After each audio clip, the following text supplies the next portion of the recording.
So this is the downtown Eastside, the poorest neighborhood in all of Canada, and this is the epicenter of all of the major homelessness problems in Vancouver, Canada. Also, drug use, like I said, is very rampant here, and it's just out of control.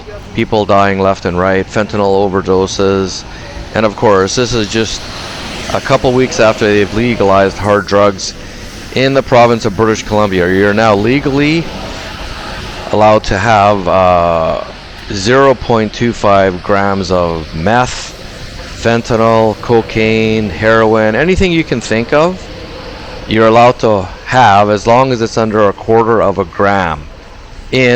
Only in British Columbia, not in the other provinces. This is supposedly a test pilot that's going to be going on for 3 years, and well, I guess we all get to witness what's going to be happening in the next 3 years.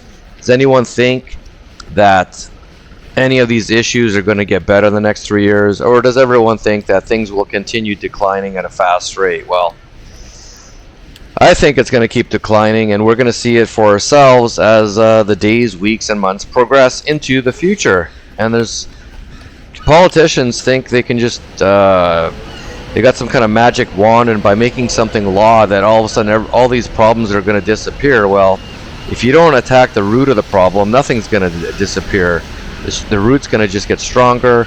It's going to grow more tentacles underground and so forth. So we'll see what's happened. I know it's a tough issue to deal with, but it's very devastating to see the decay of Vancouver. And more importantly, these poor folks who for so many different reasons have succumbed to this life.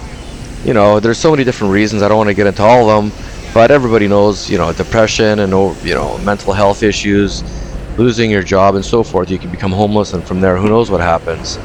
But it's a crazy part of town, and it's getting absolutely worse by the day.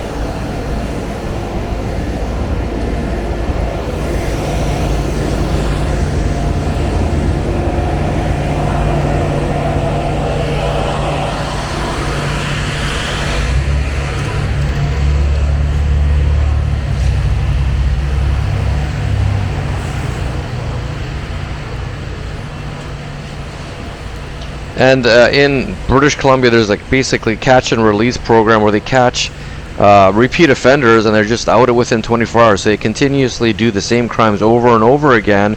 And I read that there's about 40 repeat offenders that are doing most of the major crimes in the downtown East Side. So it's 40 people doing most of the damage, you know, all the criminal shoplifting and breaking into cars and whatever the hell else they're doing.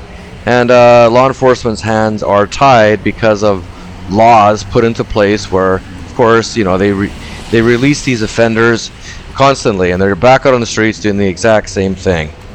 Is that a solution? I don't think so, but what do I know? I'm just a citizen, and that's about it. Thanks for watching the video, guys. Hit the like button.